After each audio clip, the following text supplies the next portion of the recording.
MindlessRobot.com presents...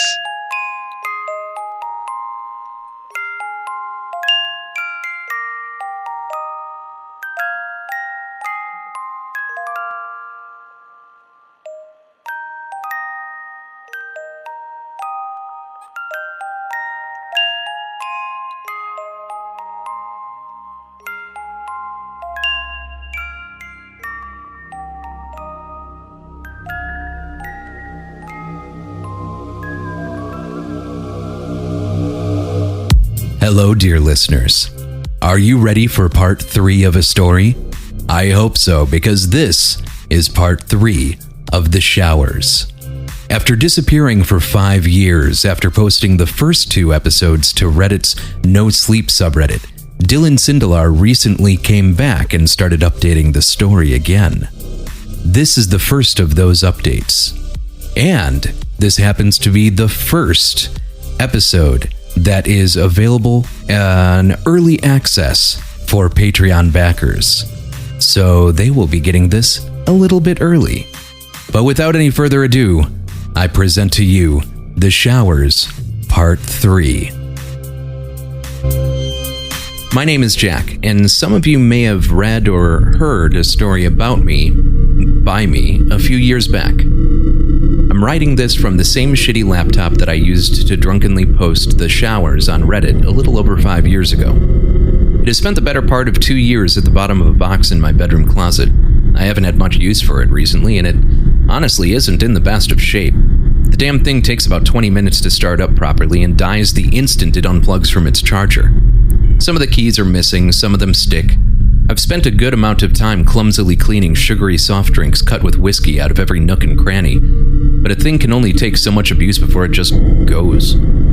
Tonight, I got lucky. She managed to boot, just for me. I think she has one more decent story left in her, for better or worse. I don't really remember writing or posting either part of The Showers. I do, however, remember feeling simultaneously listless and restless around the time period. I was tremendously unproductive, not working in my chosen field, and had too much free time to spend thinking about those facts. I had told the story to some friends at the bar one night and shaken some memories loose, which led to that post. I woke up one evening and hopped on my laptop to find that the story thread was left open. I had typed it directly into the submission box, not leaving myself anything to edit. I just forced it of me over a couple of long, drunken nights and threw it up on the internet for everyone to see. I tried to read it, but even outside of the memories that I would have rather avoided, each spelling and grammatical error made me want to shoot whiskey or chug bleach. I went with the former, and as I can remember, I have never made it through the whole story as it was written. It seems pointless to go back and read it, even now. I've lived through this all enough times in my head. I don't need to do that to myself. I did read the comments, though. I may have hated myself, but seeing a bit of interest in my work gave my ego a boost, if only for a moment. I went back every now and then to check on them, but for the most part I was forced to continue on with my stagnant life while the story spread quietly around the web. I worked as a bartender at the time and split my free hours between sleeping and drinking. These occasionally overlapped or synced up with work. It was a vicious little loop I had carved for myself. I wasn't a writer like I had hoped to be at that point in my life, so getting to play one on the internet for a few minutes every now and then helped to break the monotony of reality.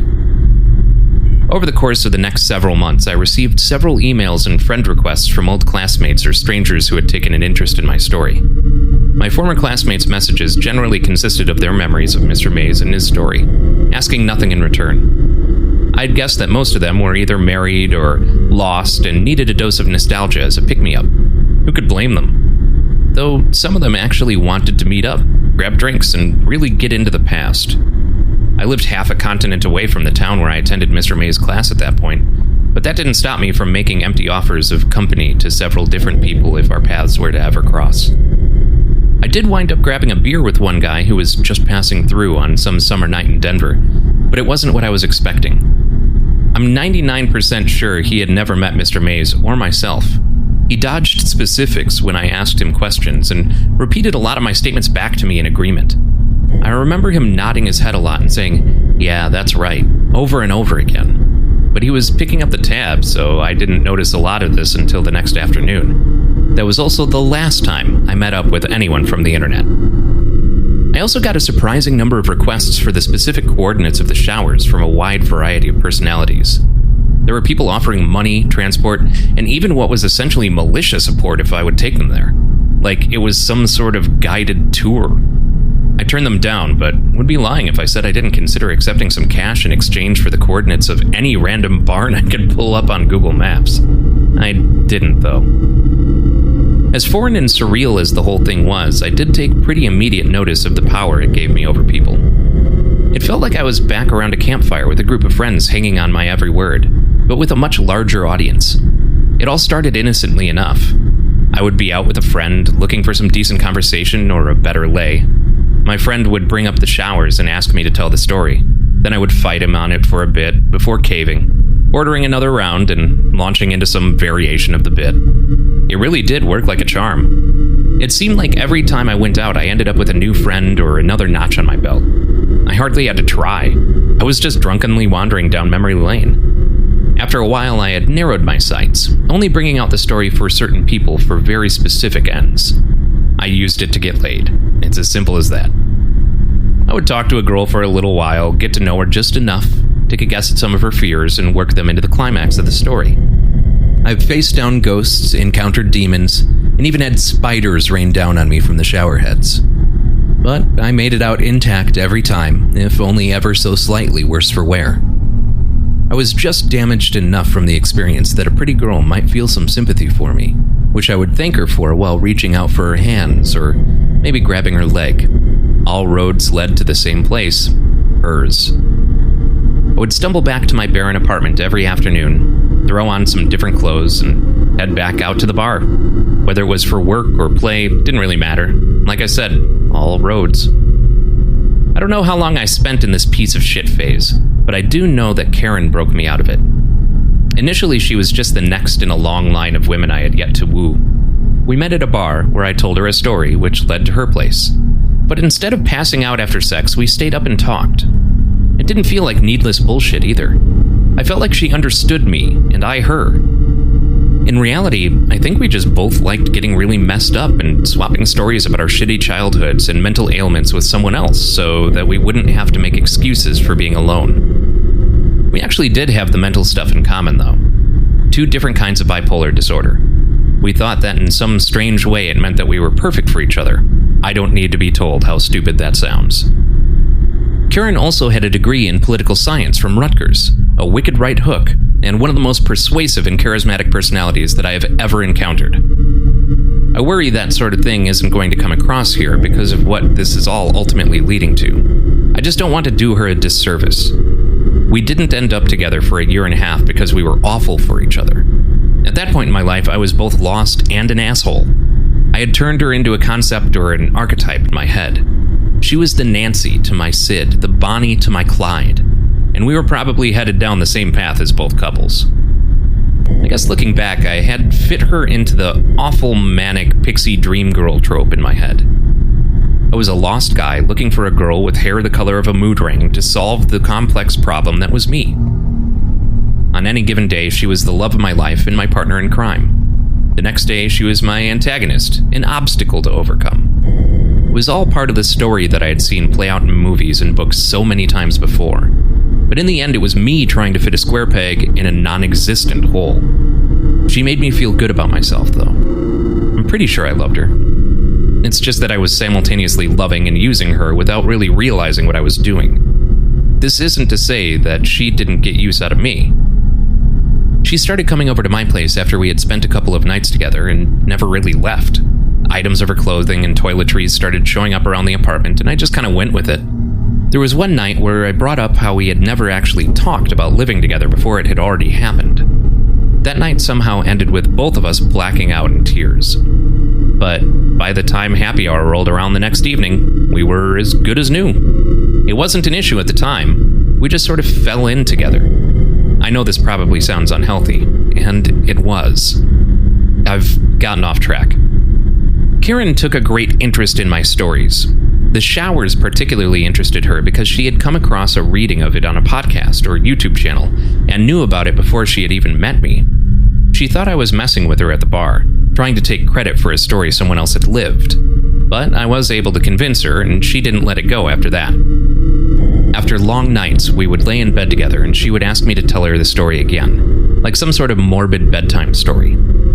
Each time I told it to her, I would embellish a little more or shake loose a new memory pulled from deep within my imagination. I don't know if she actually believed it or she just wanted to, but it became our thing. But of course, the story eventually wasn't enough. She wanted to live it. Can we go there? Let's go to the showers. She wanted us to go together and face them down, like some sort of boss fight. She constantly told me that it would be good for me to go back there and get perspective. She was convinced it would help me pick up writing again. Karen always told me that I had such good ideas, but that something held me back from letting them loose. She genuinely wanted to help, but I couldn't see how this would do that. Now it seems obvious. I think another aspect of her interest in the showers was just honest fixation. We both had a tendency to key in on a particular subject and dig deep into it until there was nothing of interest left to uncover. This meant that her attention generally burned intensely before quickly fizzling out. My refusal to indulge her one last wish and take her there kept her going. She would strategically pick the moments where I was just drunk enough to loosen my lips, but not so drunk that I was off in my own world to ask about the place. Occasionally, she would bring up a piece of information I had told her about the showers while blacked out that would resonate with me enough to put my arm hair on edge. Even if I couldn't conjure the memory while sober, my body recognized it. I knew she was getting closer to something in me that I didn't want to address, but I never stopped her outright. I don't know if I even believed my own story anymore. I just felt a bit sick when I thought about it. She persisted, using every method in the book to try to convince me to take her there. Every new detail, real or otherwise, would motivate her to push me harder on the subject. It was the middle of winter when I caved. We were living in Fort Collins, Colorado at this time, which was only a short drive from Broken Bow, Nebraska. I had still maintained my ground when it came to making a trip there, claiming that I didn't remember that we didn't have the time and that I had forgotten exactly how to get to the farmhouse, which were both partially true. But like I said, she knew when she could get to me best. We were sat on the couch following a long night of bar hopping and friend drama. Luckily, we had found ourselves on the same side of this particular situation, which meant that the night was going to close quietly. We were snuggled together under a blanket and watching the Coen brothers' 2013 flick, Inside Llewyn Davis. Well, Karen was watching while I split my time between nodding off and attempting to read a screenplay that a friend of mine had sent me. I'd seen the film a half dozen times at this point. In it, a struggling folk singer loses his way after his partner commits suicide. Spoilers. Karen and I shared a mutual fascination with the subject of suicide, so it was only a matter of time before one of us said something. "I would hate to jump off of a bridge, I think," she said. "There's a chance you live when you're hitting water, and you'd wind up, paralyzed or something? I guess I'd feel like an even bigger waste of space if I couldn't even kill myself properly." I wasn't sure if she actually wanted to get into it or not, but I bit. "I couldn't jump," I said, pulling her closely and closing my eyes. "That's way too much buildup and pressure. Too much time to regret it when you're falling." It wasn't a taboo subject with us. It's difficult to explain to those unfamiliar with lifelong suicidal ideation, but discussing it in blunt and honest terms is comforting. When faced with it every single day, familiarizing oneself with something typically viewed as morbid was its own sort of victory. We shined a light on it. Know your enemy and whatnot. Even if it were concrete or lava below me, I couldn't do it. I don't want anything flashy, honestly. Give me benzos and a couple of pints of Chivas and I'll go gentle, I said. Maybe I would jump, Karen thought out loud. But I would do it from a plane. I just want that one last rush of adrenaline. You could stay alive and get a lot more of that, I replied. Not with those kinds of stakes. She had a point. I just wanted to be quiet. Let me drink myself to death with a book and some relaxing music to play me out, I sighed. Probably some Bright Eyes, I don't know. Karen was quiet for a while. A character in the film overdosed in a bathroom stall and she spoke up. I just don't want to go like that. At the very least, I'd want to be around friends or even family if no one else is available. I was nodding off. Kind of like your teacher. I stirred. She hadn't brought up the story in a while, and when she did, she never led into it with Mr. Mays. I guess, I said, if I fell asleep, she would be forced to leave it be for tonight. "Let's go, bub," she said. "Go where?" "You know." I knew. "Liquor store's closed," I grumbled. "Nebraska." "It's late." "Next week. I'll take it off work. I'll get someone to drive us." Why would anyone want to drive us to Nebraska? Brian seems interested. In Nebraska? In your story. You could write about it. It's been a while since you've written. I could bring my camera. From the way that you described it, I'm sure that I can get some good pictures. I was getting uncomfortable, but that was offset by my exhaustion. "I don't want to go." I didn't put up much of a fight. "Please? For me? We never go anywhere, and the apartment gets stuffy, and it is my birthday next month." "Okay, all right," I said, trying to appease her so that I could drift off. "But what about the cat?" The next thing I knew, we were packed up and leaving the comforts of home for Nebraska. I said yes to the trip and then fallen asleep. By the time I woke up the following afternoon, Karen had already secured one of her friends as our chauffeur and was requesting time off work that would fit my schedule. She was so happy, and I was on quite a bit of Xanax, but I wanted to keep the good times rolling. With our schedules and switching moods, happy was sometimes hard to come by, so I thought about that as we packed up my car. I was asleep before we made it out of town. I woke up in another dimension. The view out my window was an icy tundra that hurt my eyes. I hadn't seen that much sun in months, and the ice amplified it. Our friend Brian was behind the wheel of my shitty 2005 Ford Escape as we flew down the interstate towards Broken Bow. Everyone called him the responsible one in our group of friends because he wouldn't get behind the wheel after drinking any booze at all. What only Karen and I knew was that he would be high as a kite while driving us all home, and telling how he was the only one of us not destined for a DUI. But he hadn't been in an accident yet, so we didn't say a word. Karen sat shotgun with a Sonic cup in her lap. If I knew her, which I did, she had poured out 3/4 of her drink and filled the rest of the cup with vodka. She noticed after a minute that I had woken up. "Hey, bub, sleep well?" she asked, turning around in her seat to face me. A vapor of vodka with a hint of cherry limeade flooded my nostrils and burned my eyes. Karen refused to travel long distances without what she affectionately called a roadie. She had adopted the term from her late father, who had killed himself when she was 14. He had opened his wrists over the sink in the bathroom while Karen was doing homework in her upstairs bedroom, and Karen's mom was doing an intern in her office at work. Her preoccupation with suicide at least came from somewhere logical. She had always idolized Randy, her dad, and hadn't spoken to her mother in a decade. She told me this story often, frequently reinforcing the idea that any of her idiosyncrasies, read bad habits, that related to Randy were exempt from criticism. I made my only sensible move in this situation. "Did you get me one?" "Extra cup is for you, my dear, half and half." She winked and handed me the styrofoam cup of Cure-All. I needed it. My jaw was throbbing. I've always had a problem with grinding my teeth in my sleep. It was so bad growing up that my canines actually grew outward like vampire teeth. It hadn't been an issue in some time. I figured that the previous night of partying alongside the anxiety about the trip had just taken a toll. I took a sip of the drink and winced. It was about 1/4 limeade and 3/4 cheap vodka. "Brunettes," I groaned. "I guess it fits the scenery," Karen laughed. Nothing except the frost-covered remains of last season's harvest and frozen dirt surrounded us for miles. I stared out over the miles of repetitious backdrop for a couple of hours. Barren earth occasionally gave way to tufts of shorn trees that reached futilely towards the gray heavens above, seemingly ignored. They now resembled petrified roots that had aggressively snuffed out any hint of life that had once inhabited their numbers. Every now and then I was able to spot the rusting remnants of a vehicle or a crumbling shed hidden amongst the branches, surely soon to be overtaken by the vindictive woodland. The three of us passed the time by fiddling with a barely functioning tape-to-auxiliary cord converter so that we could play music off of our phones. Unfortunately, even when we had gotten that to work, it was still a crapshoot thanks to a spotty 4G connection on the planes. Karen and I chain-smoked Camel menthol cigarettes, much to Brian's chagrin. He smoked too, but would only touch the baby blue packs of American Spirits, which were all natural and burned for an eternity. Smoking anything else, he believed, was just asking for cancer. The drive was familiar and had me wandering through foggy memories of my last trip to Broken Bow. I was frustrated and getting a bit uncomfortable because of the haze, so I had a drink about it. My own head was keeping me in the dark.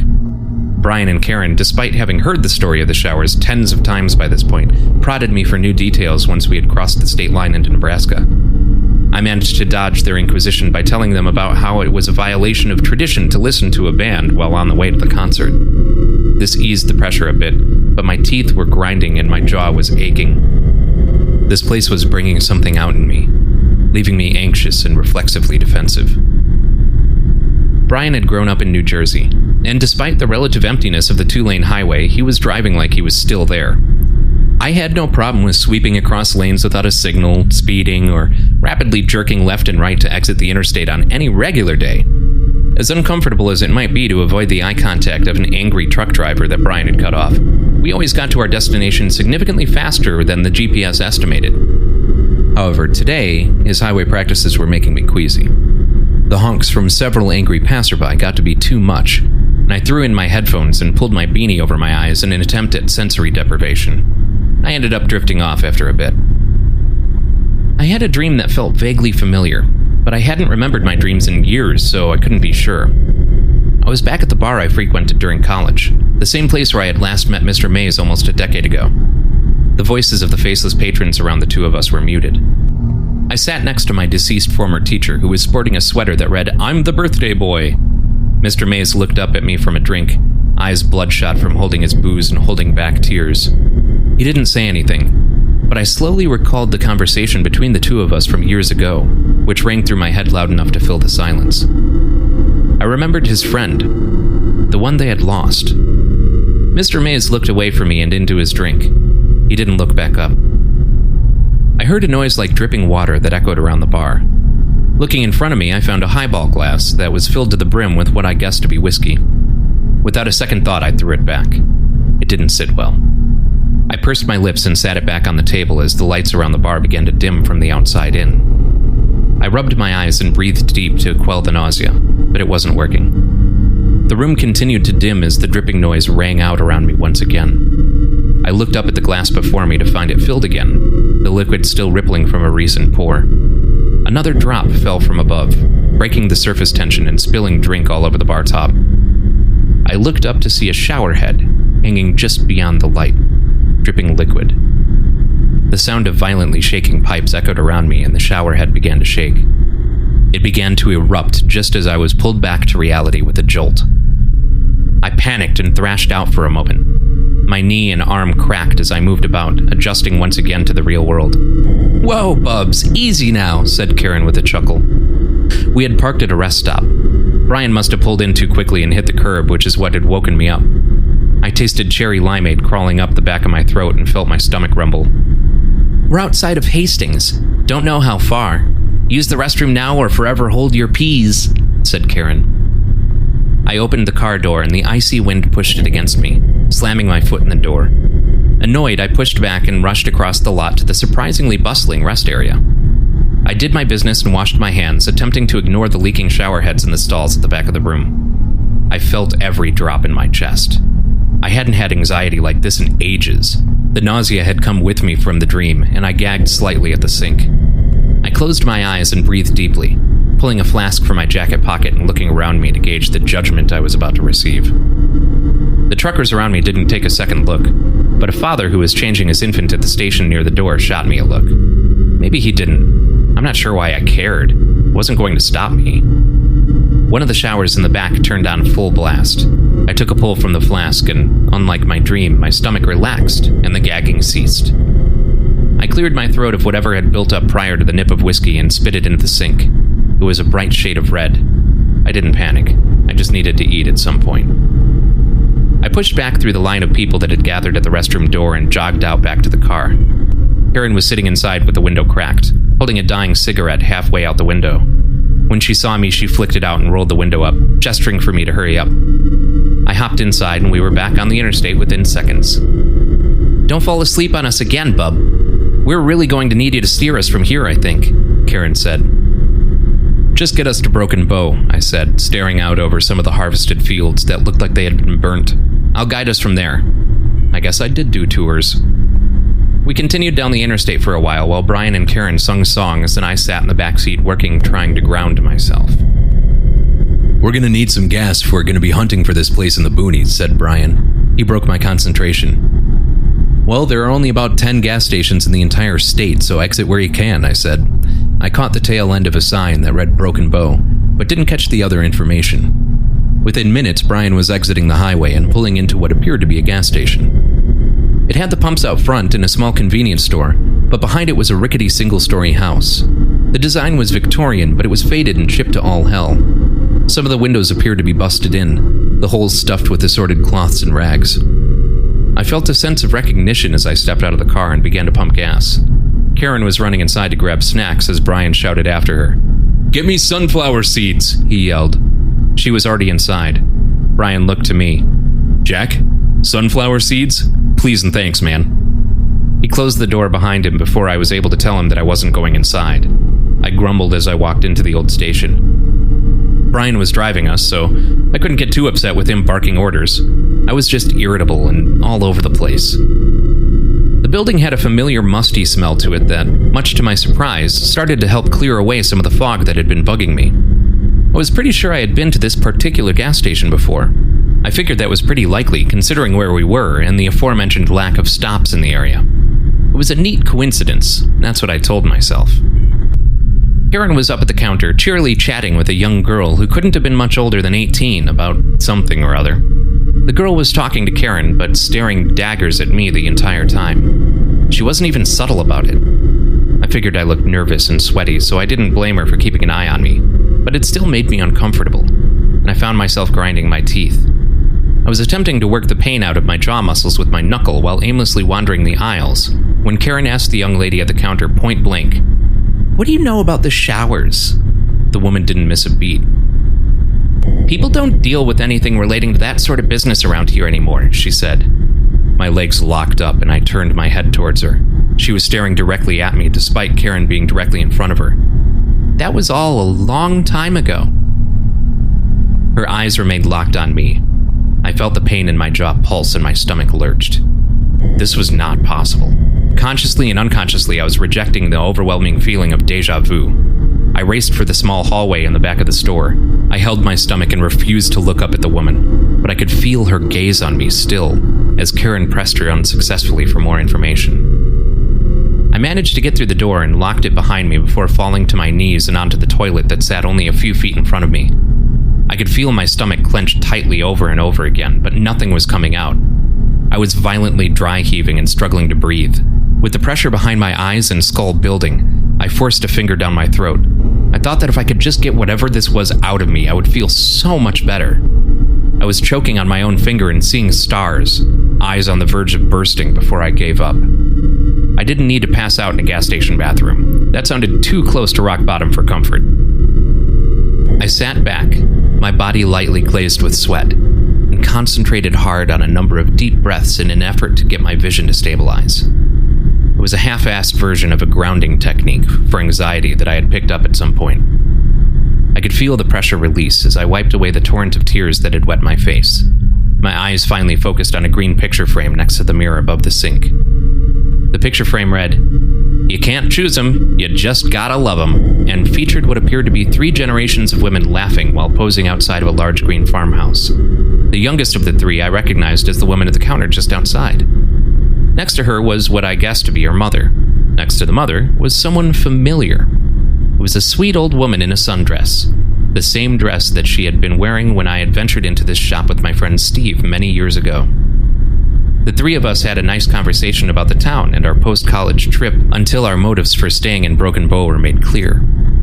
When she found out that we were in search of the showers, her demeanor changed and she had given us a stern and very measured answer. "People don't deal with anything related to that sort of business around here anymore. That was all a long time ago." I got to my feet, my head spinning, and splashed some water on my face. I had burst a capillary in my right eye. It was blood red, dilated, and raining tears. I looked like a mess but didn't care. After spitting up a bit of red into the sink, I walked out into the hallway, shooting one last glance at the picture just to make sure I wasn't losing my mind. It was still the same old woman. I was definitely losing my mind. I quickly made my way towards the door, knocking bags of sunflower seeds and sticks of jerky onto the floor. Karen was still talking with the girl at the counter. The girl was no longer looking at me. Was she ever? If I didn't know Karen, I would have assumed that she was hitting on the girl, but that's just how she was. She had a way with people. You feeling okay? Karen looked me up and down with a concerned look on her face. The girl at the counter stared at her. Did you get sick? I looked at Karen, the girl, Karen again, out towards the car, and back at Karen. Must have eaten something bad, I said, glancing up at the girl. Bad stomach, medications. She looked at me and calmly nodded, understanding. She seemed to sense that something else was going on, but I didn't care. Thanks, have a good day, I said, bolting out the door. The bell above me rang. I could feel it in my jaw. Karen followed after giving the girl some sort of excuse for my behavior. Hey! Karen caught up with me before I got to the car. What's up with you? I'm just tired, I said. She saw through that. I took a nip that went down the wrong pipe and got a little sick. It happens. Just wanted to avoid her judgy eyes. I gestured back towards the door. I mean, this is Jesus country, and I feel like she would try to walk me through a pamphlet or something. Karen appeared to buy it, and we continued towards the car. I'm not looking to get saved anytime soon, I laughed. Who needs Jesus when you have me as your guardian angel? Karen said with an exaggerated smile and wink. I faked a gag. You're gonna make me sick again, I said. She kissed me on the cheek and hopped into the passenger seat of the car. Brian had put on a Dandy Warhol's album and was jamming by himself. I'd like to thank you, my dear, in less than a year. He sang poorly. Are we good to go, team? Karen took control of the phone and switched the song. Bohemian Like You blasted through the speakers. Let's bounce, said Karen, putting her sunglasses on and lighting a cigarette. I tried not to look back as we drove away from the gas station. Give me a bit to post the next section. This is all getting out as soon as possible. This week's episode has been The Showers Part 3 by Dylan Sindelar. Thanks as always to Travis for the recommendation. Our intro and outro music is Coffin by Modem. Our ambient backing track is provided by YouTube user ThrillShowX. And I, as always, am your narrator, Ryan Schremp. If you like this story and want to hear more of it, I highly suggest you subscribe to this podcast for updates. We're available on iTunes, Stitcher, Google Play, all of them, Spotify, all those things, so you have plenty of options. Also, if you would like to gain early access to our stories, I wrongly said it was the $10 tier last week. It is the $5 tier that gets you early access to episodes on our Patreon, which you can find at patreon.com/creepypodsta. And if you have a story that you'd like to hear narrated here, email it to pasta@creepypodsta.com. Thank you so much for listening, and sleep tight.